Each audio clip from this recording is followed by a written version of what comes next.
മണിയോരം price card. എൻ്റെ പേര് മഞ്ജു. ദൈവത്തിൻ്റെ നാമത്തിന് മഹത്വം ഉണ്ടാകട്ടെ.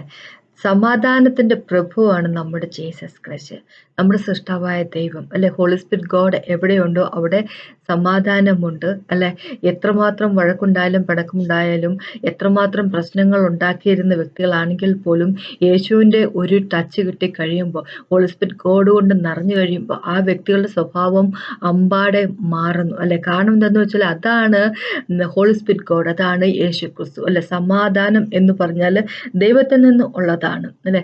അപ്പോൾ നമ്മുടെ ജീവിതത്തിൽ ഏതെങ്കിലും ഏരിയയിൽ നമുക്ക് സമാധാനമില്ലെങ്കിൽ, നമ്മുടെ കുടുംബജീവിതത്തിൽ അല്ലെങ്കിൽ നമ്മളുടെ കുഞ്ഞുങ്ങളുടെ ജീവിതത്തിൽ അല്ലെ, അവരുടെ വിദ്യാഭ്യാസത്തിൽ, അവരുടെ ജോലിയുടെ കാര്യത്തിൽ, അല്ലെങ്കിൽ എവിടെയെങ്കിലും നമ്മുടെ ജീവിതത്തിൽ നമ്മുടെ മനസ്സിൻ്റെ ഉള്ളിൽ സമാധാനം ഇല്ല എന്ന് ഒരു കാര്യമുണ്ടെങ്കിൽ അവിടെ ദൈവത്തിൻ്റെ വർക്ക് നടക്കുന്ന, ദൈവത്തിൻ്റെ പ്രസൻസ് ഇല്ല എന്നുള്ളത് കാണിക്കുന്നത് അല്ലെ. കാര്യം എന്ന് വെച്ചാൽ ഹോളി സ്പിരിറ്റ് ഗോഡിന്റെ വർക്ക് നടക്കുന്നുണ്ടെങ്കിൽ അവിടെ നമ്മൾക്ക് പോലും മനസ്സിലാകാത്ത ഒരു സമാധാനം അല്ലെ, ഈ ലോകത്തിന് തരാൻ പറ്റാത്ത ഒരു സമാധാനം ദൈവം നമുക്ക് തന്നിട്ടുണ്ട് അല്ലെ. അപ്പോൾ സമാധാനം ഇല്ല എന്ന് പറഞ്ഞു കഴിഞ്ഞാൽ ആ ഒരു അവസ്ഥയിൽ കൂടെയാണ് നമ്മൾ കടന്നു പോകുന്നതെങ്കിൽ നമ്മളൊന്ന് അനലൈസ് ചെയ്യേണ്ടതുണ്ട്. നമ്മുടെ ജീവിതത്തെ എവിടെയാണ് പ്രശ്നം അല്ലെ, ദൈവത്തിന് മുമ്പിലേക്ക് നമ്മുടെ ജീവിതത്തെ കൊണ്ടുവരേണ്ടതുണ്ട്. അപ്പൊ അതിനെപ്പറ്റിയാണ് എനിക്കിന്ന് പറയാനുള്ളത്. മുമ്പോട്ട് പോകുമ്പോൾ നമുക്കൊന്ന് പ്രാർത്ഥിക്കാം. പ്രാർത്ഥിച്ച ശേഷം സംസാരിക്കാം. കർത്താവ് സമയത്തിന് നന്ദി പറയുന്നു. കർത്താവേ, thank you, Jesus, Master God, Prince of Peace, everlasting God.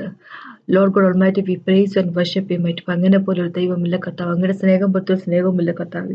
Thank you Jesus master God. ഒന്നിനും കൊള്ളാതിരുന്ന മനുഷ്യരെ കർത്താവ് അങ്ങയുടെ പുത്രന്മാരും പുത്രിമാരുമാക്കി മാറ്റിയതിനായിട്ട് നന്ദി പറയുന്ന കർത്താവ്.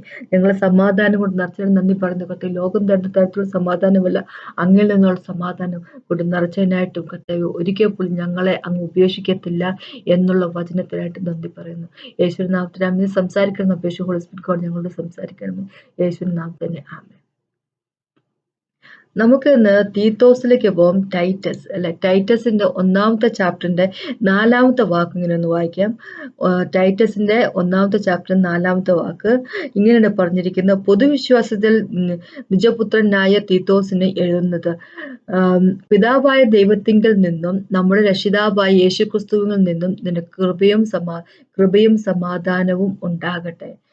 പിതാവായ ദൈവത്തിൽ നിന്നും നമ്മുടെ രക്ഷിതാവായ ക്രിസ്തുയേശുവിൽ നിന്നും നിനക്ക് കൃപയും സമാധാനം ഉണ്ടാകട്ടെ എന്നുള്ള സല്യൂട്ടേഷൻ, ഈ ഗ്രീറ്റിംഗ് അല്ല, പോളിന്റെ എല്ലാ ലെറ്ററിലും എഴുതിയിട്ടുണ്ട്.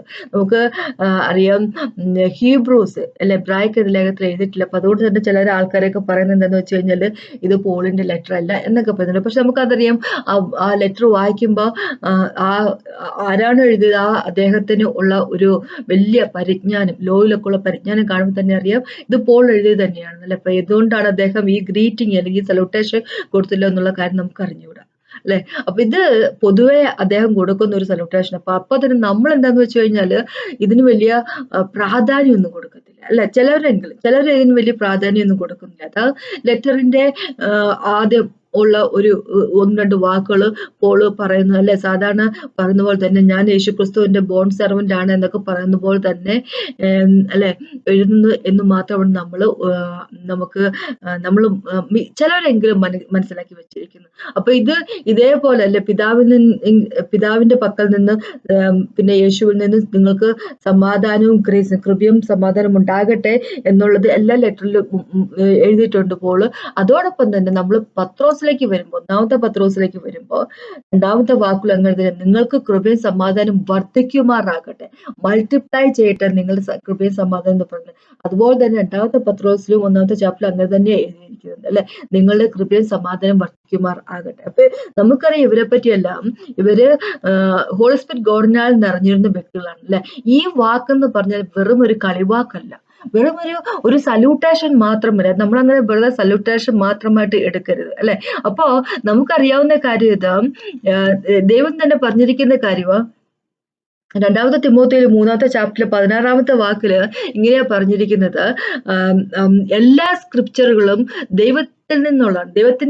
ദൈവത്തിന്റെ ഇൻസ്പിറേഷൻ കൊണ്ട് എഴുതിയിരിക്കുന്നതാണ്. അതായത് ഹോളി സ്പിരിറ്റ് ഗോഡ് അതിനെ കാലാകാലങ്ങളിൽ പല ഓതർമാരെ ഇൻസ്പയർ ചെയ്ത് എഴുതിയിരിക്കുന്ന കാര്യമാണ്. അപ്പൊ എന്ന് വെക്കുമ്പോ പോൾ ഓരോ പ്രാവശ്യവും ഇങ്ങനെ എഴുതുമ്പോ അല്ലെ, എന്താ പറയുക, നിങ്ങൾക്ക് കൃപയും സമാധാനം ഉണ്ടാകട്ടെ. പത്രോസ് എഴുതുമ്പോ നിങ്ങൾ കൃപയും സമാധാനം വർദ്ധിക്കുമാറാകട്ടെ എന്ന് എഴുതുമ്പോ അത് ഹോളി സ്പിരിറ്റ് ഗോഡാണ് അവരെ കൊണ്ട് എഴുതിപ്പിക്കുന്നത്. അവരെ ഇങ്ങനെ എന്താ പറയുക ഇൻസ്പയർ ചെയ്യുന്നത്. നീ അവരുടെ ഹൃദയത്തിൽ ഇങ്ങനെ ഹൃദയത്തെ തോന്നിപ്പിക്കുന്നത്, അങ്ങനെ എഴുതാൻ തോന്നിപ്പിക്കുന്ന ഹോളി സ്പിരിറ്റ് ഗോഡാണ് അല്ലെ. നമ്മുടെ കൃപയും സമാധാനവും വർദ്ധിക്കുമാറാകട്ടെ എന്ന് വെച്ച് കഴിഞ്ഞാല് നമ്മൾക്ക് തന്നിരിക്കുന്ന കൃപയും അല്ലെ, നമ്മൾക്ക് ദൈവത്തിലുള്ള കൃപയും സമാധാനം വർദ്ധിച്ചു വരണം എന്നുള്ളത് അത് ദൈവത്തിന്റെ ആഗ്രഹമാണ് ചുരുക്കം അല്ലെ.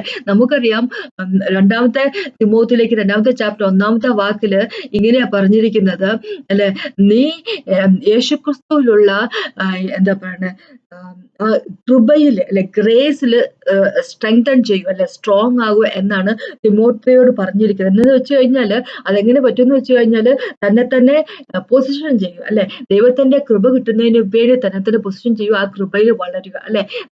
തന്നെ കൊണ്ട് പറ്റുന്ന കാര്യങ്ങൾ ഹോളി സ്പിരിറ്റ് ഗോഡ് തന്നിൽ കൂടെ വർക്ക് ചെയ്യും, പക്ഷെ തന്നെ അതിനുവേണ്ടി പൊസിഷൻ ചെയ്ത് നിർത്തുക എന്നാണ് എന്താ തിമോത്തിയോട് പോള് പറയുന്ന കാര്യം അല്ലെ. അപ്പൊ നമ്മൾ കൃപയിൽ വർദ്ധിക്കണമെന്നും സമാധാനത്തിൽ വർദ്ധിക്കണം എന്നും ഉള്ളത് ദൈവത്തിന്റെ ആഗ്രഹമാണ്. യേശുക്രിസ്തു തന്റെ മരണത്തിന് മുമ്പായിട്ട് അല്ലെ, തന്റെ ശിഷ്യന്മാരുമായിട്ട് അവസാനത്തെ സമയത്ത് സംസാരിക്കുമ്പോ പെസഹ അത്താഴമെല്ലാം കഴിച്ച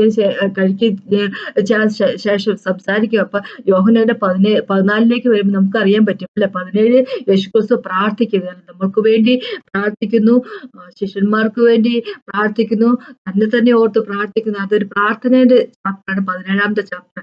14-ാമത്തെ ചാപ്റ്ററിലേക്ക് വരുമ്പോൾ നമുക്കറിയാം യേശുക്രിസ്തു തന്നെ നമ്മളോട് പിന്നെ ശിഷ്യന്മാരോട് പറഞ്ഞിട്ടുണ്ട്, സമാധാനം ഞാൻ നിങ്ങൾക്ക് തന്നിച്ചു പോകുന്നു അല്ലെ. സമാധാനം ഞാൻ നിങ്ങൾക്ക് തന്നിച്ചു പോകുന്നു. ലോകം തരുന്ന തരത്തിലുള്ള സമാധാനം അല്ല നിങ്ങൾക്ക് ഞാൻ തരുന്നത്. എന്താ പറയണ, എന്റെ സമാധാനമാണ് നിങ്ങൾക്ക് ഞാൻ തരുന്നത് അല്ലെ. ഞാൻ നിങ്ങൾക്ക് തരുന്ന ലോകം തരുന്ന പോലത്തെ അല്ല, ഞാൻ നിങ്ങൾക്ക് തരുന്നത് എന്താ പറയുക എന്റെ സമാധാനം തരുന്നത്, ദൈവത്തിന്റെ ആ സമാധാനം അല്ലെ. ദൈവത്തിന്റെ സമാധാനം എന്ന് പറയുമ്പോൾ ഒന്ന് വിചാരിച്ചു നോക്കുക, ദൈവത്തിന്റെ കിങ്ഡത്തെ പറ്റി അങ്ങനെ തന്നെയാ പറഞ്ഞിരിക്കുന്നത് അല്ലെ. ദൈവത്തിന്റെ കിങ്ഡം ഇപ്പൊ റോമക്കത്തിലേക്ക് 14 വരുമ്പോ ഇങ്ങനെ തന്നെ പറഞ്ഞേക്കുക, ദൈവത്തിന്റെ കിങ്ഡം എന്ന് പറഞ്ഞാല് തിന്നുന്നതിലും കുടിക്കുന്നതിലും എന്നുള്ള കാര്യമല്ല, ഭക്ഷണത്തിലും പാനീയത്തിലും ഒന്നുള്ള കാര്യമല്ല അല്ലെ. അത് റൈച്ചസ്നെസ് ആണ്, പീസ് ആണ്, ജോയ് ആണ് ഹോളി സ്പിരിറ്റ് ഗോഡിൽ അല്ലെ എന്നാണ് പറഞ്ഞിരിക്കുന്നത്. അപ്പൊ നമുക്ക് ദൈവത്തിന്റെ സമാധാനം എന്ന് പറയുമ്പോൾ ഈ ലോകത്തിന് തരുന്ന തരത്തിലുള്ള സമാധാനം അല്ല. ആദ്യമായിട്ട് ഈ ലോകത്തുള്ള ഒന്നിനും തന്നെ യേശുക്രിസ്തുവിന് കൊടുക്കാൻ സാധിക്കുമായിരുന്നില്ല. യേശു നല്ല സമാധാനമായിരുന്നു അല്ലെ. ഈ ലോകത്തിൽ മനുഷ്യനായിട്ട് ജീവിച്ചിരുന്ന കാലത്ത് പോലും നല്ല സമാധാനമായിരുന്നു. കാര്യം എന്താണെന്ന് വെച്ചാൽ യേശു തന്റെ പിതാവുമായിട്ട് ഒരുപാട് അറ്റാച്ച്ഡ് ആയിരുന്നു, അവർ ഒന്നായിരുന്നു അല്ലെ. ആ യൂണിറ്റിയിൽ നിന്ന്, ആ റിലേഷൻഷിപ്പിൽ നിന്ന് വന്ന ഒരു സമാധാനം അല്ലെ. ലോകത്തുള്ള ഒന്നിനും തന്നെ അദ്ദേഹത്തെ യേശുക്രിസ്തുവിനെ ഇളക്കാൻ സാധിക്കുമായിരുന്നില്ല. താൻ ഈ ലോകത്തിലേക്ക് വന്ന എന്തിനാന്നുള്ള കാര്യം കൃത്യമായിട്ട് അറിയാമായിരുന്നു അല്ലെ.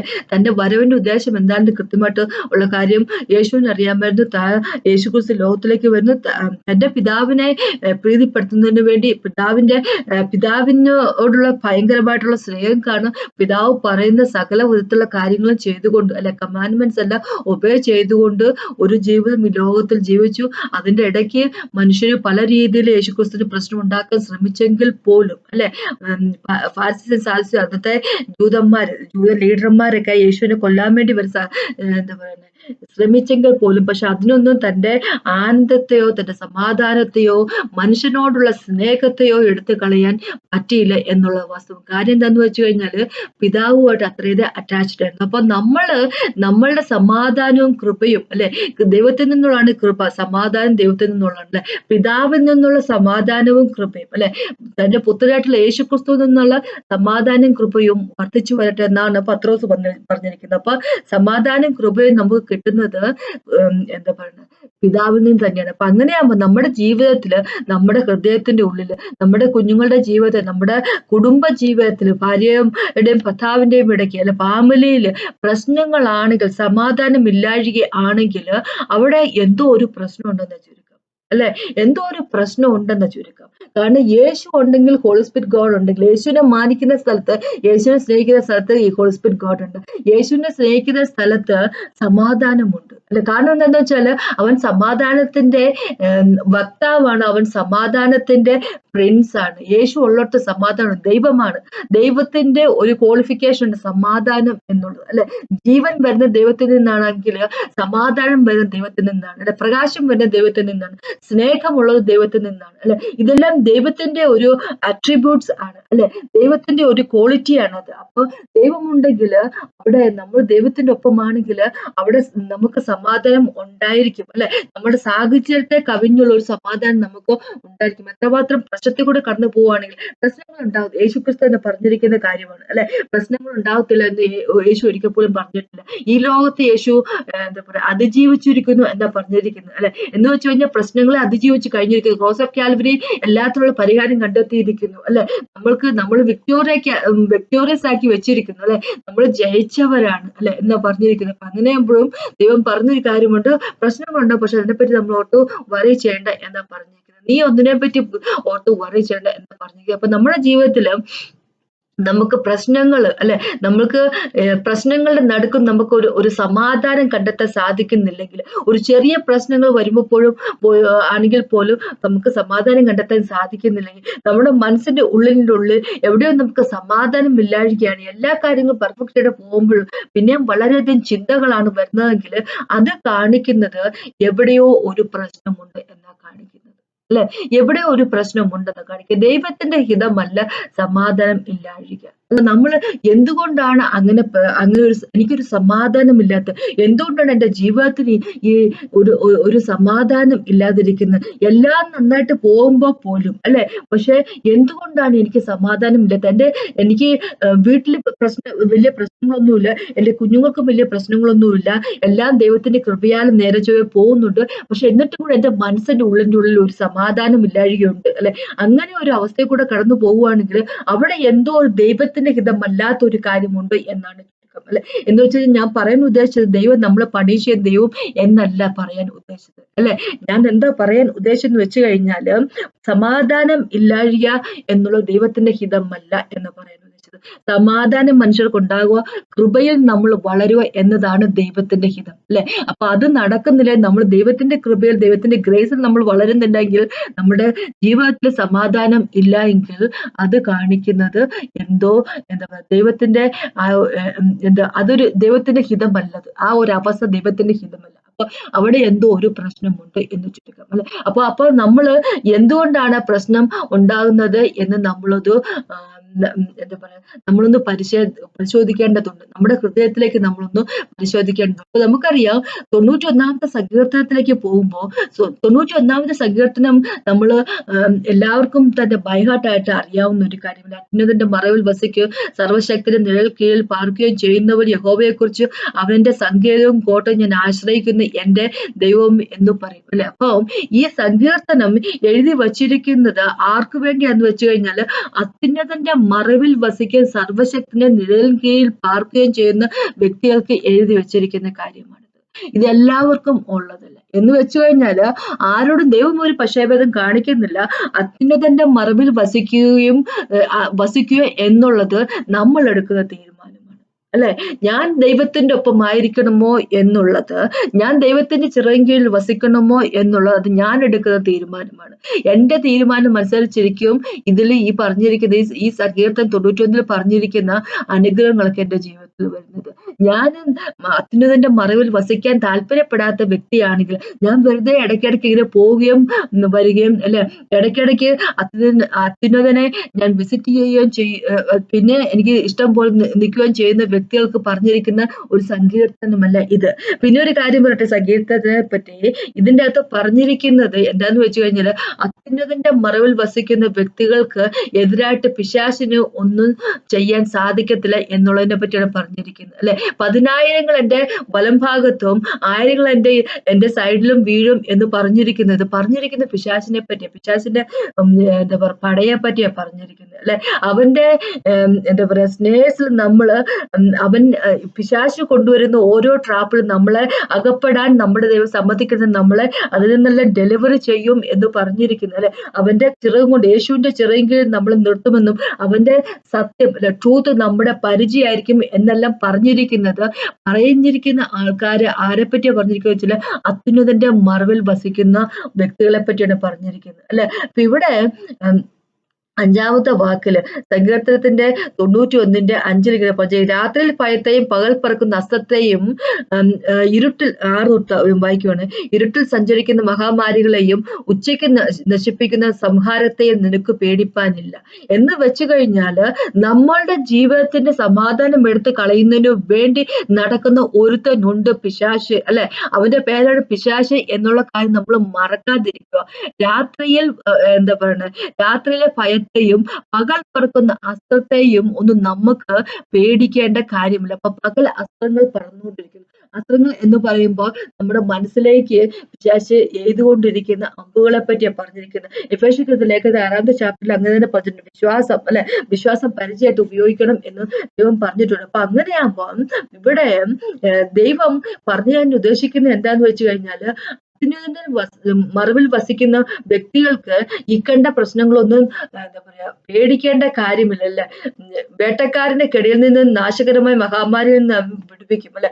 വേട്ടക്കാരന്റെ കെണിയെ പറ്റിയോ നാശകരമായിട്ടുള്ള മഹാമാരിയെ പറ്റി ഒന്നും പേടിക്കേണ്ട കാര്യമില്ല. അത്യുന്നതന്റെ മറവിൽ വസിക്കുകയാണെങ്കിൽ, അല്ലെ?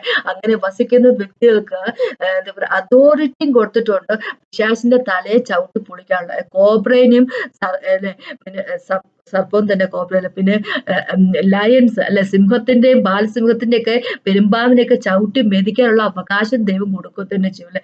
എന്ന് വെച്ച് കഴിഞ്ഞാൽ സമാധാനമില്ലാതെ ആക്കാൻ വരുന്ന സകലത്തിനെയും എന്താ പറയുക നശിപ്പിക്കാനുള്ള ഒരു കഴിവ് ദൈവം, അല്ലെങ്കിൽ എന്താ പറയുക ഒരു പവർ ദൈവം നമുക്ക് തന്നിരിക്കുമെന്ന് ചുരുക്കമില്ല. പവർ നമ്മളല്ല ചെയ്യുന്നത്, ഹോളി സ്പിരിറ്റ് ഗോഡ് നമ്മൾ വഴി നമ്മുടെ ജീവിതത്തിൽ വരുന്ന അനർത്ഥങ്ങൾ ദൈവം തന്നെ മാറ്റി തരുമെന്ന് ചുരുക്കം, അല്ലെ? അപ്പൊ അങ്ങനെയാകുമ്പോൾ ദൈവം ഇവിടെ പറഞ്ഞിരിക്കുന്ന കാര്യം എന്ന് വെച്ചാൽ നമ്മൾ അത്യുന്നതന്റെ മറവിൽ വസിക്കുന്ന വ്യക്തികളായിരിക്കണം, അല്ലെ? അപ്പൊ അത്യുന്നതന്റെ മറവിൽ വസിക്കാതിരിക്കുമ്പോൾ, അല്ലെങ്കിൽ നേരത്തെ നമ്മൾ വസിക്കുന്നുണ്ടായിരുന്നു, പക്ഷെ നമുക്ക് എവിടെയെങ്കിലും ഇടർച്ച പറ്റിപ്പോയി, അല്ലെ? നേരത്തെ നമ്മൾ ദൈവമായിട്ട് ഒരുപാട് സ്നേഹത്തിലായിരുന്നു, ഒരുപാട് സമയം നമ്മൾ ദൈവമായിട്ട് സ്പെൻഡ് ചെയ്യുമായിരുന്നു, നമ്മൾ ഒരുപാട് വചനം വായിക്കുമായിരുന്നു, നമ്മൾ വർഷിപ്പ് ചെയ്യുമായിരുന്നു. പക്ഷെ അതിനൊക്കെ എവിടെയോ കോട്ടം വന്നു പോയി, ജീവിതത്തിൽ ഓരോ തിരക്കുകളായി പോയപ്പോൾ, അല്ലെ?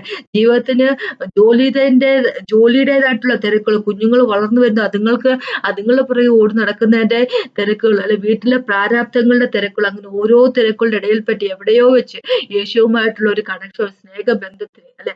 ഒരു കോട്ടം വന്നപ്പോ എവിടെയോ വെച്ച് എന്തൊക്കെയോ ഡൗട്ടുകൾ, അല്ലെ? എന്തൊക്കെയോ കാര്യങ്ങൾ വായിച്ചു കഴിഞ്ഞപ്പോ യേശു തന്നെയാണോ രക്ഷകൻ, യേശു ദൈവമാണോ എന്നൊക്കെ ഉള്ള ഒരു ചിന്താഗതികളൊക്കെ മനസ്സിലേക്ക് വന്നപ്പോ, ആവശ്യമില്ലാത്ത യൂട്യൂബ് വീഡിയോകളും അതും ഇതൊക്കെ കണ്ടു കഴിഞ്ഞപ്പോ, അല്ലെ? എന്തൊക്കെയോ എവിടെയൊക്കെയോ ഒരു ദൈവവുമായിട്ടുള്ള അടുപ്പത്തിന് കോട്ടം വന്നു കഴിഞ്ഞപ്പോ, അവിടെ ഒരു വിള്ളല് വന്നപ്പോ ഈ പകൽ പറക്കുന്ന അസ്ത്രങ്ങൾ നേരെ നമ്മുടെ ഹൃദയത്തിലേക്കും നമ്മുടെ ജീവിതത്തിലേക്കും വരാൻ തുടങ്ങി, അല്ലെ? അങ്ങനെയാണ് സമാധാനം പോയത്. അപ്പൊ അങ്ങനെയാണ് സമാധാനം ഇല്ലായിരിക്കുക എന്ന് പറഞ്ഞത് ആ ദൈവത്തിന്റെ താല്പര്യത്തിന്റെ പ്രകാരം ഉള്ള കാര്യമല്ല. അപ്പൊ അത് നമുക്ക് റെക്ടിഫൈ ചെയ്തേ പറ്റത്തുള്ളൂ. നമ്മളത് കണ്ടെത്തി എവിടെയാണ് എനിക്ക് പറ്റിയത്, അല്ലെ? എവിടെയാണ് ഞാൻ എന്താ പറയാ അബദ്ധം പറ്റിപ്പോ തെറ്റുപറ്റിയത്. അപ്പൊ അത് അങ്ങനെ കണ്ടെത്തി അവന്റെ ചിറകിന്റെ കീഴിലേക്ക് വന്നേ പറ്റത്തുള്ളൂ. അവന്റെ ചിറകിന്റെ കീഴിൽ ഒരിക്കൽ നമ്മൾ ആണെങ്കിൽ അവിടുന്ന് പിന്നെ നമ്മൾ മൂവ് ചെയ്യുന്നില്ലെങ്കിൽ പിശാചൻ നമ്മുടെ പുറത്ത് ഒന്നും തന്നെ ഒരു അവകാശമില്ല. അപ്പൊ നമ്മൾ ദൈവമായിട്ടുള്ള നടപ്പില് എന്തെങ്കിലും ഒരു പ്രശ്നം വരുമ്പോ അവന്റെ വിശ്വസ്തയെ നമ്മൾ ഡൗട്ട് ചെയ്യുന്ന ഒരു അവസ്ഥ വരുമ്പോ, നമ്മളുടെ വിശ്വാസങ്ങളില് നമ്മുടെ അണ്ടർസ്റ്റാൻഡിങ്ങിൽ നമ്മൾ എന്താ പറയാ മുറുകെ പിടിക്കുന്ന ഒരു ലീൻ ചെയ്യുന്ന ഒരു അവസ്ഥ വരുമ്പോ, അല്ലെ? നമുക്കറിയാം സങ്കീർത്തനല്ല സദൃശവാക്കില് മൂന്നാമത്തെ ചാപ്റ്റർ പറഞ്ഞിരിക്കുന്ന കാര്യം നമ്മുടെ അണ്ടർസ്റ്റാൻഡിങ്ങിലേക്ക്, അല്ലെ? നമ്മൾ മനസ്സിലാക്കുന്ന രീതിയിൽ നമ്മൾ എന്താ പറയാ അണ്ടർസ്റ്റാൻഡിലേക്ക് ലീൻ ചെയ്യരുത് എന്നുള്ള കാര്യം ദൈവം നമ്മളോട് പറഞ്ഞിരിക്കുന്ന കാര്യമാണ്. എന്ന് പറയുമ്പോൾ നമ്മളുടെ അണ്ടർസ്റ്റാൻഡിങ്ങിൽ ചിലപ്പോൾ തെറ്റുകളൊക്കെ വരാം, ചിലപ്പോഴല്ല മിക്കവാറും തന്നെ തെറ്റുകൾ വരാം എന്ന് ചുരുക്കം, അല്ലെ? അപ്പൊ നമ്മൾ സ്വന്തം വിവേകത്തിൽ ഊന്നാൻ പോകുമ്പോ, അല്ലെ, നമുക്ക് പലപ്പോഴും ഒക്കെ ഡൗട്ട് വരുന്നു. അപ്പൊ അങ്ങനെയാകുമ്പോ വിശ്വാസം, അല്ലെ, വിശ്വാസം എന്നുള്ള പരിചയം നമ്മുടെ കയ്യിൽ നിന്ന് ഇച്ചിരി ഒന്ന് ഇളകുന്നു. അങ്ങനെയാകുമ്പോൾ അവന്റെ അമ്പുകൾ, പിശാചിന്റെ അമ്പുകൾ പലതും നമ്മളുടെ ജീവിതത്തിലേക്ക് വരും, അല്ലെ? അപ്പൊ നമ്മളുടെ അണ്ടർസ്റ്റാൻഡിങ്, നമ്മുടെ വിവേകത്തിൽ നമ്മൾ ഊന്നാൻ പോകുമ്പോ, അല്ലെ, നമ്മള് ദൈവവുമായിട്ടുള്ള സമയം നമ്മൾ സ്പെൻഡ് ചെയ്യുന്നതില്, അല്ലെങ്കിൽ വചനം വചനം വായിക്കുന്നതില്, ദൈവത്തോടുള്ള സ്നേഹത്തിൽ, അങ്ങനെയൊക്കെ പലതിലും കുറവ് വന്നു കഴിയുമ്പോഴേക്കും നമുക്കറിയാം, ആദ്യമായിട്ട് പ്രകടമായിട്ട് നമുക്ക് കാണാൻ പറ്റുന്ന ഒരു കാര്യം എന്താന്ന് വെച്ചാൽ, നമ്മുടെ ജീവിതത്തിൽ കാണാൻ പറ്റുന്ന ഒരു കാര്യം എന്താന്ന് വെച്ച് കഴിഞ്ഞാല്, വെപ്രാളങ്ങള്, അല്ലെ, സമാധാനമില്ലാഴിക നമ്മുടെ ജീവിതത്തിലേക്ക് വരുന്നു എന്നുള്ളതാണ്, അല്ലെ.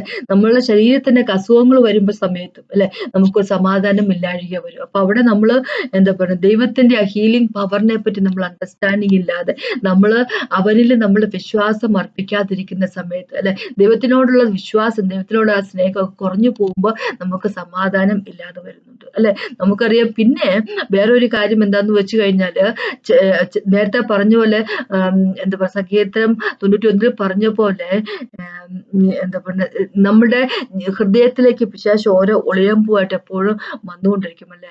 അത് ദൈവം തന്നെ പറഞ്ഞിരിക്കുന്ന ഒരു കാര്യം, എന്റെ കുഞ്ഞുങ്ങൾ നശിക്കുന്നത് അറിവില്ലാഴിക കൊണ്ടാണ് എന്ന് പറഞ്ഞിട്ടുണ്ട്. അപ്പൊ നമ്മൾക്ക് താല്പര്യമില്ലാത്ത തരത്തിലുള്ള ചിന്താഗതികളൊക്കെ നമ്മുടെ മനസ്സിലേക്ക് വരുന്നുണ്ടെങ്കിൽ, അല്ലെ, നമ്മൾക്ക് ഒരിക്കൽ പോലും നമുക്ക് ചിന്തിക്കാൻ പോലും നമുക്ക് താല്പര്യമില്ലാത്ത തരത്തിലുള്ള ചിന്തകളൊക്കെ നമ്മുടെ മനസ്സിലേക്ക് വരുന്നുണ്ടെങ്കിൽ, അത് നമ്മുടെ സമാധാനം കെടുത്തുന്നുണ്ടെങ്കിൽ, അപ്പൊ ഒന്ന് വിചാരിച്ചാൽ മതി, നമുക്ക് അറിവില്ലാഴികയുണ്ട് എന്നുള്ള കാര്യം മനസ്സിലാക്കിക്കൊണ്ട് പിശാച് അത് മുതലെടുക്കുകയാണ് അല്ലെ.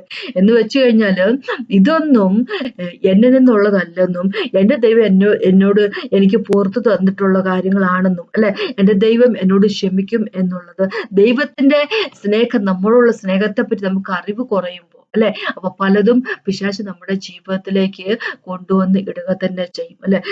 ഉദാഹരണമായിട്ട് പറയുകയാണെങ്കിൽ, ഇങ്ങനെ ഈ മനസ്സിലേക്ക് ആവശ്യമില്ലാത്ത ചിന്തകളും കൊണ്ടൊക്കെ അവൻ വരുമ്പോ, നമ്മള് എന്താ പറയുക, മിക്കവാറും തന്നെ നമ്മളിങ്ങനെ വിചാരിക്കും, ഇത് എന്നിൽ നിന്ന് തന്നെ ഉള്ളതാണല്ലോ, അല്ലെ. അപ്പൊ നമ്മൾ അത് ഓർത്തിട്ട് ഭയങ്കരമായിട്ട് വിഷമിക്കുമ്പോ, നമുക്ക് ദൈവത്തിന്റെ അടുത്തേക്ക് പോകാൻ പറ്റത്തില്ല. നമ്മൾ വിചാരിക്കും, എന്റെ ദൈവം എന്നെ മോശപ്പെട്ട രീതിയിൽ കാണുമല്ലോ, അല്ല, ഞാൻ ഇത്ര മോശപ്പെട്ടവനാണെന്ന് ദൈവത്തിന് തോന്നുമല്ലോ എന്ന് വിചാരിച്ചിട്ട് നമുക്ക് ഗിൽറ്റി ഫീലിംഗ് കാരണം നമ്മൾ ദൈവത്തിന്റെ അടുത്തേക്ക് പോകാൻ താല്പര്യപ്പെടത്തില്ല. അങ്ങനെ നമ്മൾ ചെയ്യുമ്പോൾ അത് കാണാൻ പറ്റുമല്ലോ മറ്റൊരു വിചാരിച്ചില്ല, അവൻ പിന്നെയും എന്താ പറയുക, ഈ ഒളിയമ്പുകൾ വിട്ടുകൊണ്ടിരിക്കും, അല്ലെ. അപ്പൊ അങ്ങനെയാകുമ്പോ നമ്മള് പയ്യെ വീക്കായിട്ട് പോയിക്കൊണ്ടിരിക്കും. അപ്പൊ അങ്ങനെയാകുമ്പോ നമ്മളുടെ സമാധാനം നഷ്ടപ്പെട്ടു പോയിക്കൊണ്ടിരിക്കും, അല്ലെ. അറിവില്ലാഴിക ഒരു സമാധാനം ഇല്ലാതിരിക്കുന്നതിന് വലിയൊരു കാര്യമാണ്. ദൈവത്തിലുള്ള ട്രസ്റ്റ് ഇല്ലാഴിക നമുക്ക് സമാധാനം നഷ്ടപ്പെട്ടു പോകുന്നതിന്റെ ഒരു കാര്യമാണ്, അല്ലെ. ദൈവത്തിന്റെ എന്താ പറയുക, ചിറകിലല്ല വസിക്കുന്നത് എന്നുള്ളത് സമാധാനം ഇല്ലാതിരിക്കുന്നതിന്റെ ഒരു കാരണമാണ്, അല്ലെ. അപ്പൊ ദൈവത്തിൽ നിന്ന് എവിടുന്നോ നമുക്കൊരു അകൽച്ച വന്നു, അല്ലെ, അല്ലെങ്കിൽ ദൈവത്തെ പറ്റി നമുക്ക് അണ്ടർസ്റ്റാൻഡിങ് ഇല്ലാതായി വന്നു എന്നുള്ളതാണ് കാണിക്കുക, നമ്മുടെ സമാധാനം ഇല്ലാഴിക എന്നുള്ളത് കാണിക്കുന്നത്. അപ്പോ നമുക്ക് എപ്പോഴും നമ്മൾ മനസ്സിലാക്കുക, ദൈവത്തിന്റെ ഹിതമാണ് സമാധാനം നമ്മുടെ ഉള്ളിൽ ഉണ്ടാവുക എന്നുള്ളത്. അപ്പൊ സമാധാനം ഇല്ല എന്നുള്ളതാണെങ്കിൽ ദൈവഹിതമല്ല എന്നുള്ള കാര്യം നമ്മൾ മനസ്സിലാക്കുക ആദ്യമായിട്ട് തന്നെ. അപ്പൊ അങ്ങനെയാകുമ്പോ ദൈവഹിതമല്ലാത്ത ഒരു കാര്യം നമ്മുടെ ജീവിതത്തിൽ ഉണ്ടാകേണ്ട ഒരു കാര്യവുമില്ല, അല്ലെ. ദൈവത്തിന്റെ ഹിതത്തിലുള്ള കാര്യം മാത്രമേ ദൈവം നമ്മുടെ ജീവിതത്തിൽ താല്പര്യപ്പെടുന്നുള്ളൂ. അപ്പൊ അങ്ങനെയാകുമ്പോ സമാധാനം ഇല്ലാഴിക എന്നുള്ളതും കൃപയിൽ വളരാതിരിക്കുക എന്നുള്ളതും ദൈവത്തിന്റെ ഹിതത്തിന് പ്രകാരമുള്ള, അല്ലെങ്കിൽ പിന്നെ നമ്മൾ എന്തിനും അതിനെ ടോളറേറ്റ് ചെയ്യണം, അല്ലെ. നമ്മുടെ ജീവിതത്തിൽ സമാധാനം ഇല്ലെങ്കിൽ എന്തിനും നമ്മൾ അതിനെ ടോളറേറ്റ് ചെയ്യണം, എന്തിനും നമ്മൾ അതിനെ സഹിക്കണം, അല്ലെ. അപ്പൊ അത് അപ്പോഴേ തന്നെ നമ്മുടെ പിതാവിന്റെ പക്കലേക്ക് കൊണ്ടുവരിക, അല്ലെ. നമ്മൾ പിതാവിന്റെ കയ്യിലേക്ക് കൊടുക്കുക, അല്ലെ. ദൈവം നമ്മളെ കറക്റ്റ് ചെയ്യാനും നമ്മളെ വീണ്ടെടുക്കാനും ശക്തിയുള്ളവനും കൃപയുള്ളവനും, അല്ലെ. അപ്പൊ മനസ്സുള്ളവന്. അപ്പൊ അത് നമുക്ക് സമാധാനമില്ലെങ്കിൽ ആദ്യമായിട്ട് തന്നെ നമ്മള് നമ്മുടെ പ്രശ്നവുമായിട്ട് നമ്മുടെ ദൈവത്തിന്റെ മുമ്പിലേക്ക് ചെല്ലുക, നമ്മുടെ ജീവിതത്തെ തന്നെ ദൈവത്തിന്റെ കയ്യിലേക്ക് കൊടുക്കുക. പിന്നെ എന്താ പറയുക, നമ്മളെ തന്നെ ഒന്ന് പരിശോധിക്കുക, എവിടെയാണ് ഞാൻ ദൈവത്തിൽ നിന്ന് മാറിപ്പോയിട്ടുണ്ടോ, അല്ലെ.